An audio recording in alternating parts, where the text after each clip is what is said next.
Hello, and welcome to Mind and Money Show, where we talk all things mindset, money management, and our entrepreneurial journey.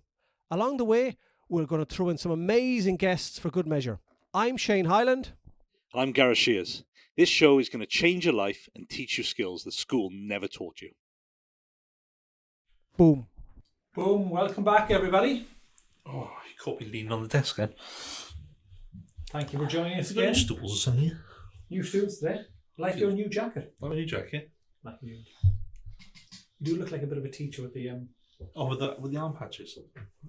For those that are listening, he's moving his right arm. Oh yeah. The ones who are watching can actually see what I'm wearing. But it's alright. It's nothing glamorous to wear. To all those new people, because we've got a massive spike in the last few weeks of listeners and viewers, haven't we? Downloads. Yeah. Mostly from the UK. So all of a sudden, our reach has started to increase massively. So thank you to everyone who has listened in. Do us a massive favour.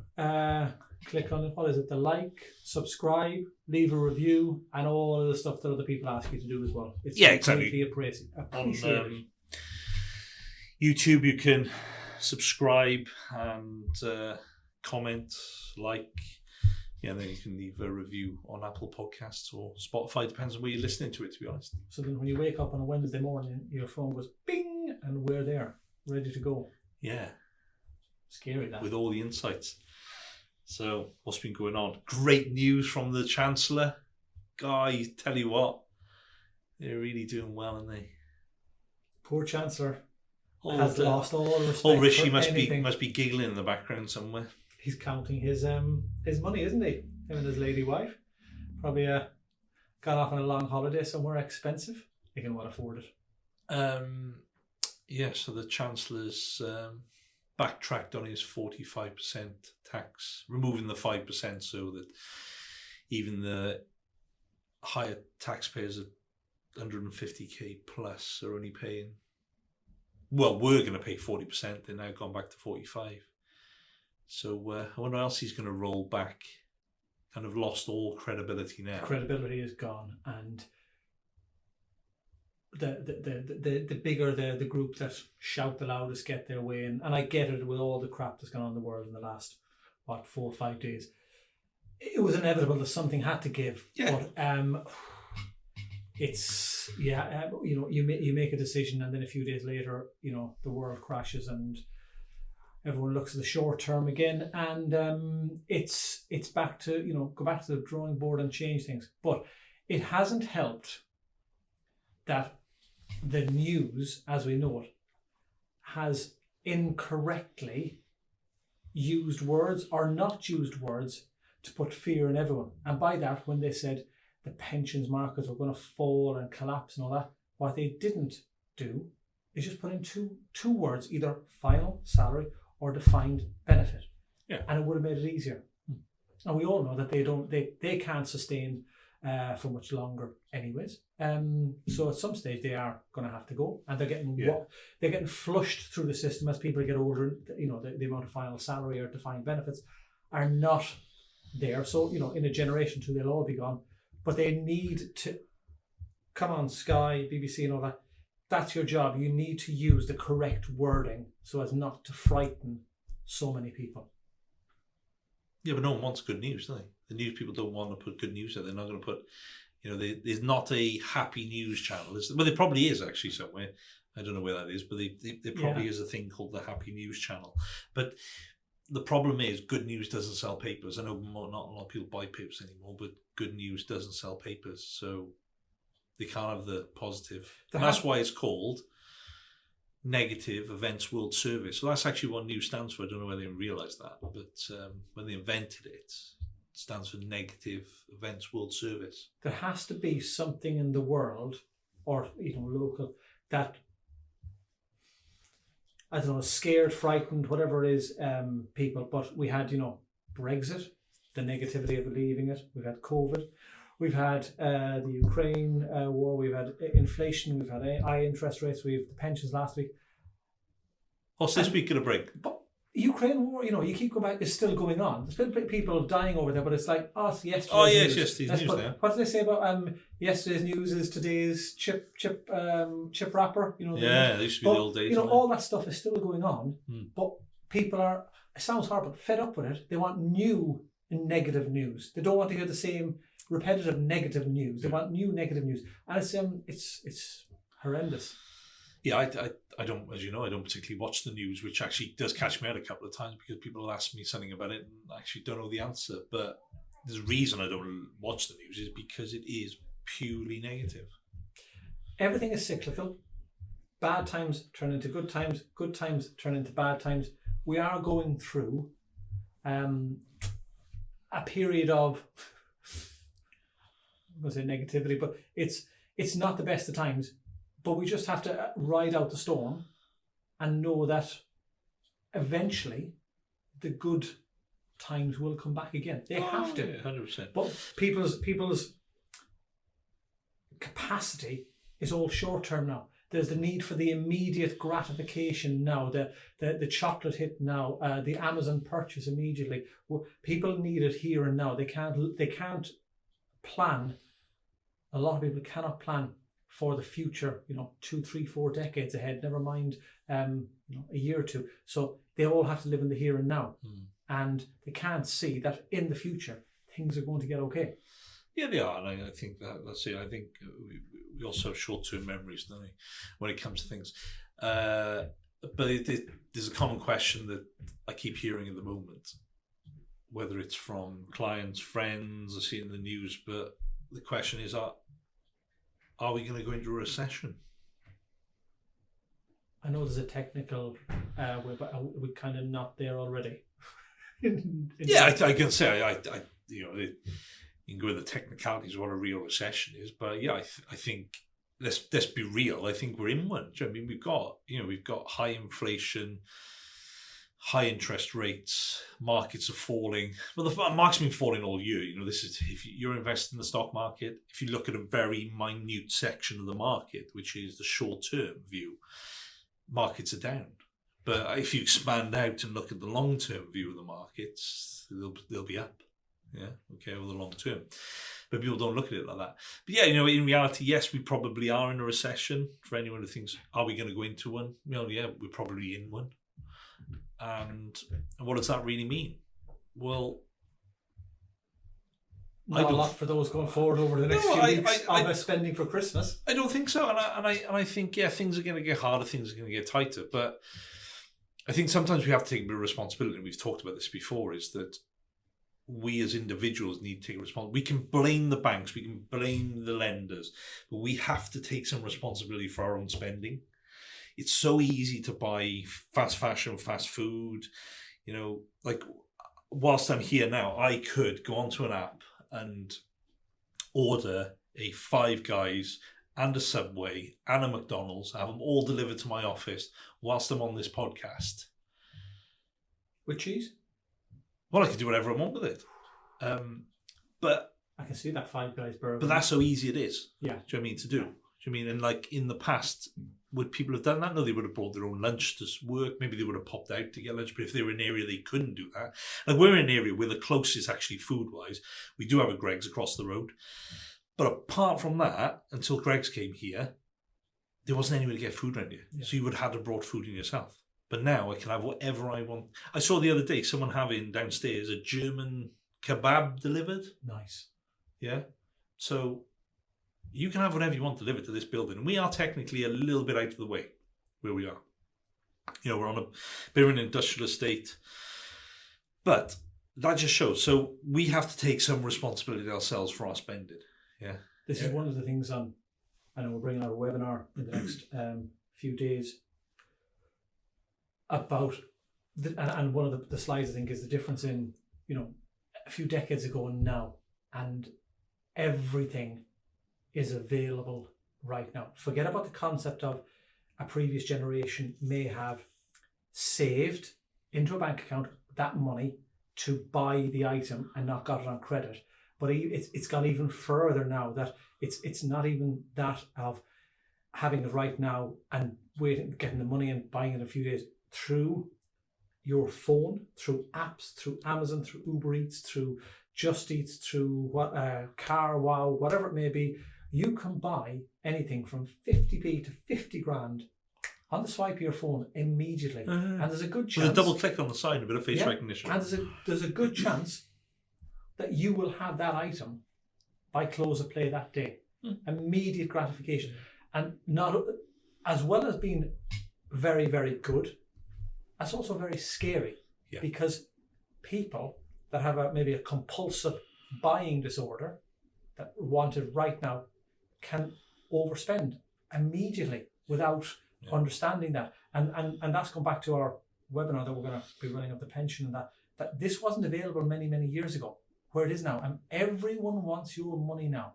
Every single person, company and organisation. Every app, every social media is trying to get your money. So we might be going in or already in a recession, but that ain't going to matter two jots, the old phrase, going into October, November and December, because we already see in a lot of the shops Halloween stuff and Christmas stuff, and people will buy and overspend right now on the hope that they can pay it back in some format next year. So we might be in or going into recession, but the spending is not going to decrease in any way whatsoever. No, they're not. But and people will worry about that in January, February, and that's when it becomes quite painful, and they'll start seeing the pinch. But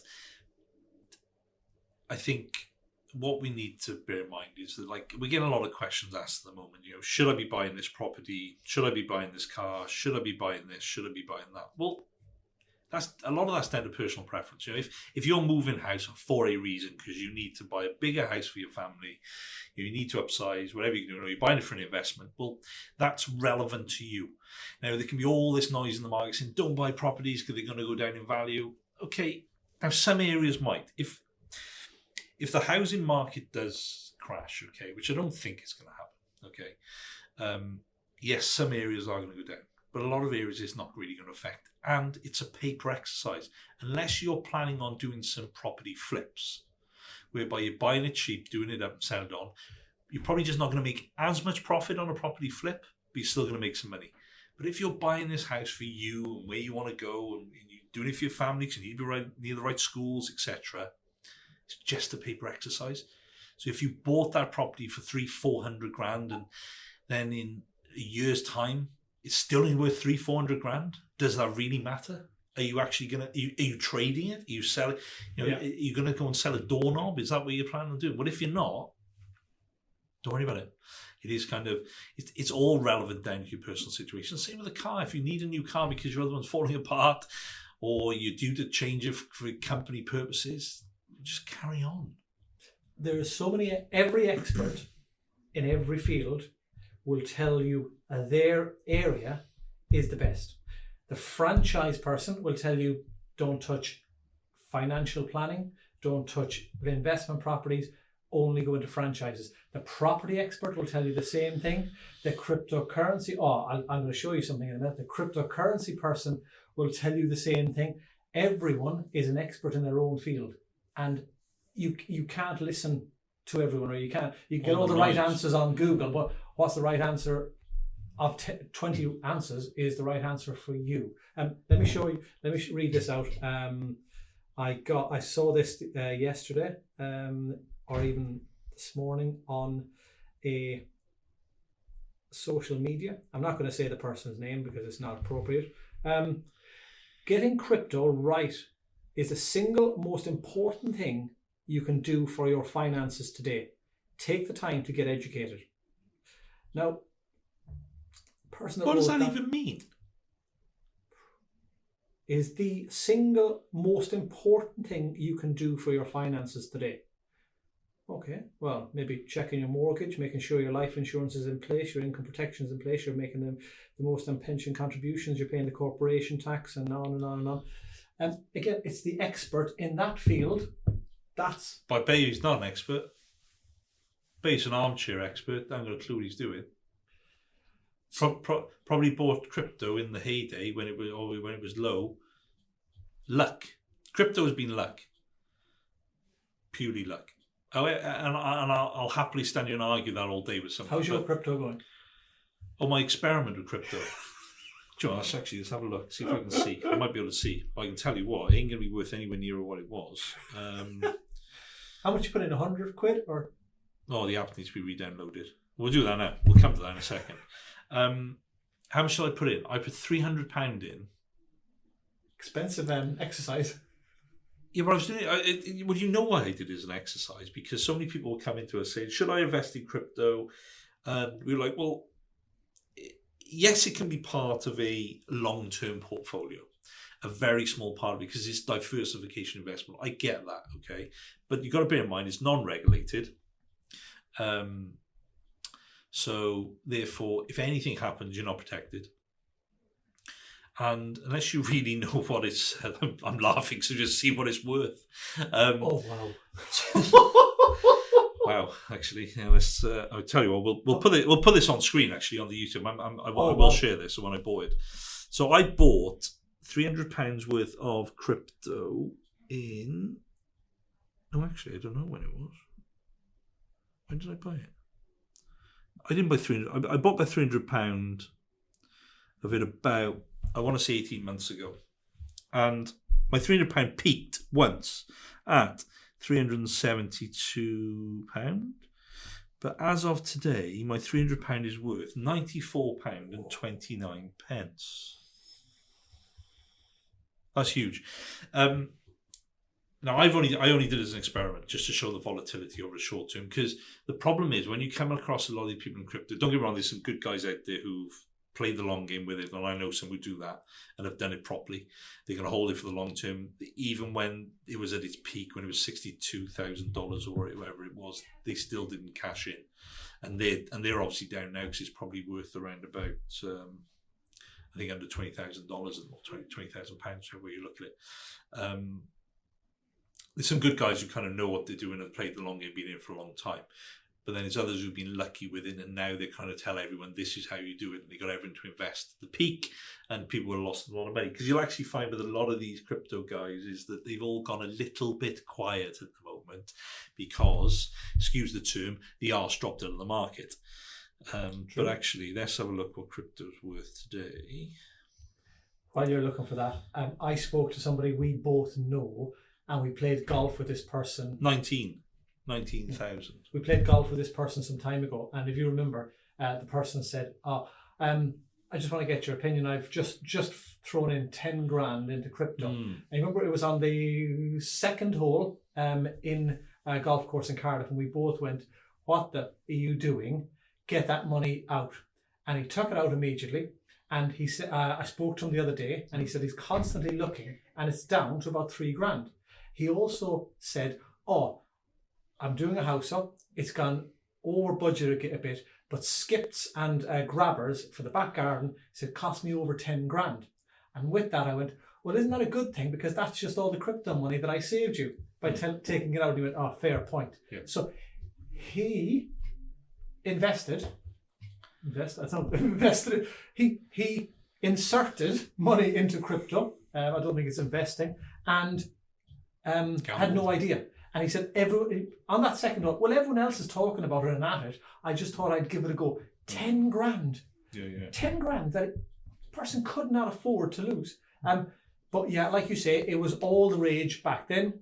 It doesn't seem to be now. It's a bit like toilet paper back in March or April 2020. It was all the rage. You were paying a shed load for it. You can sell it for a price money.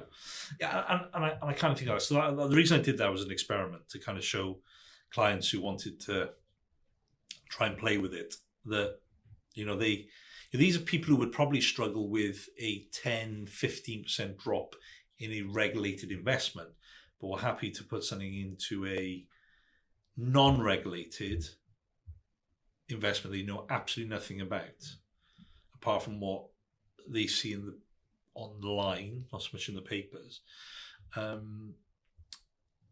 which would have dropped 60-odd%. I mean, which is huge. Yeah. If you think I've had a £200 drop, so you calculate that. So my £300, if you said that was 30,000. Yeah, that's when the numbers start to... Or 300,000. So your 30,000 today would be worth 9,400. Yeah. Your 300,000 would be worth 94,000. It's life changing. And your 3 million would be worth 940,000. Yeah. So if we put that in perspective, that's what we're kind of talking about. But if you were in a regular investment, yes, regular investments then, they're probably down about 10% at the moment. Okay. So let's talk about that. So if you had £30,000, it'd be down to 27,000. If you had 300,000, it'd be down to 270,000. If you had 3 million, it'd be down to 2.7 million. People have the view that they see crypto, and so many people we've spoken to have said this, that it's just a bit of fun. So from that regard, and I know you've got one or two clients that have gone in and they've done well, they've used a small portion of the portfolio. I have no issue with cryptocurrencies as your plaything. So if you want to put 300 quid in, it's no different than going to the horses. I have absolutely no idea about a horse. I know it's got a front, a back and 4 legs. That's it. So if I go to Cheltenham with 200 quid, I'm coming home with 0. That's my gambling. So for me, I kind of look at crypto the same way. If you want to have a bit of fun and see it go up and down, do the same as the horses. Know what you can gamble. Know that if you lose it, it's not life changing. But if you win, it's not going to be life changing either. Yeah. It's a bit of fun. Yeah. So have your crypto if you want, but don't hang your hat on it. We're not saying, we do financial planning.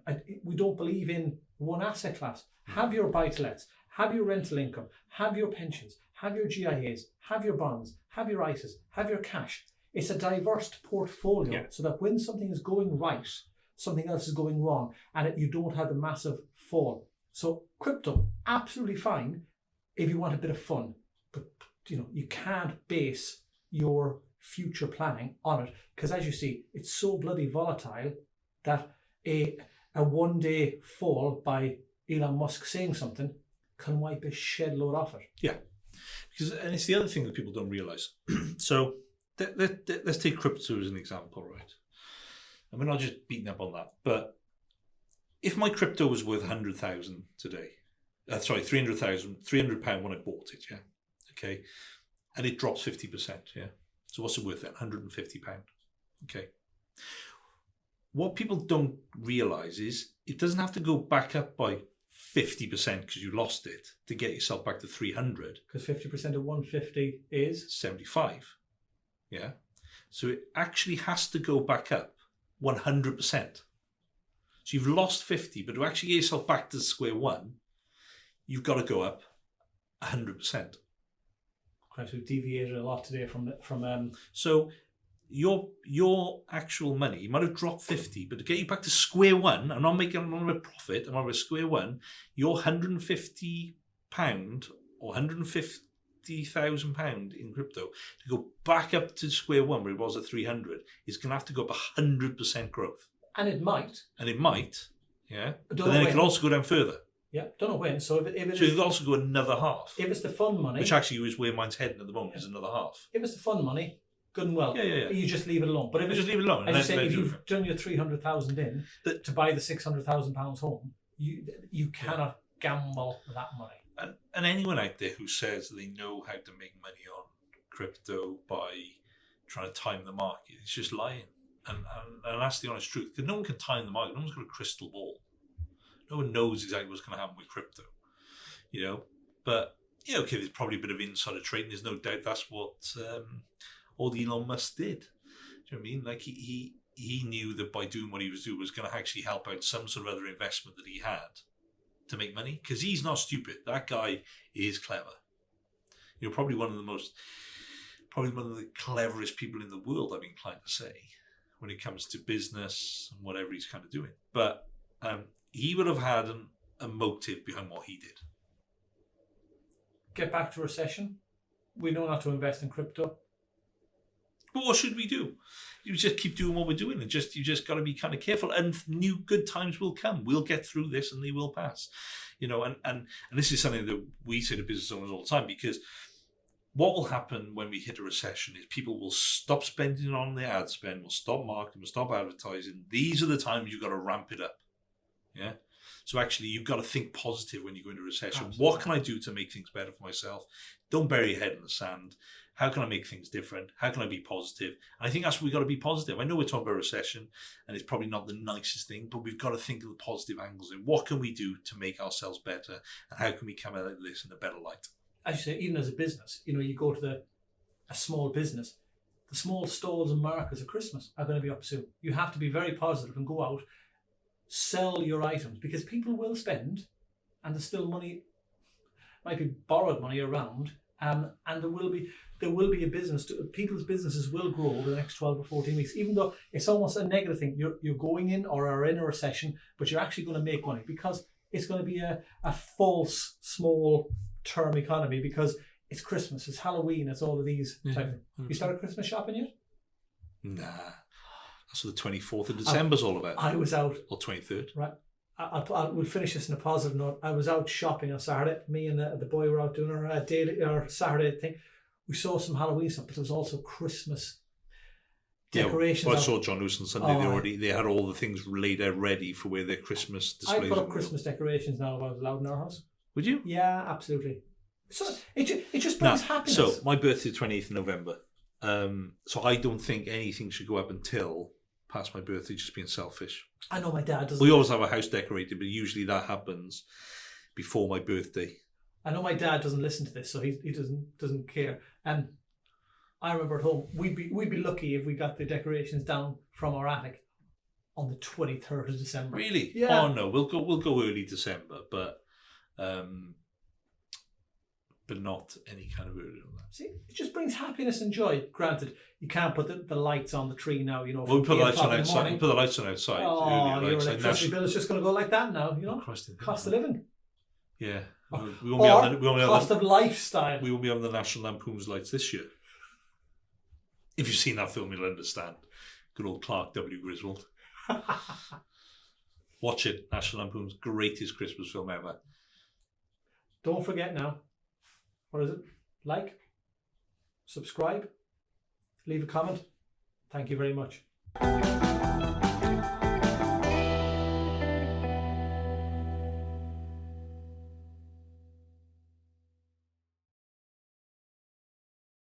Thanks for listening, and if you enjoyed this episode, then please subscribe and remember to follow us on social media for more content like this.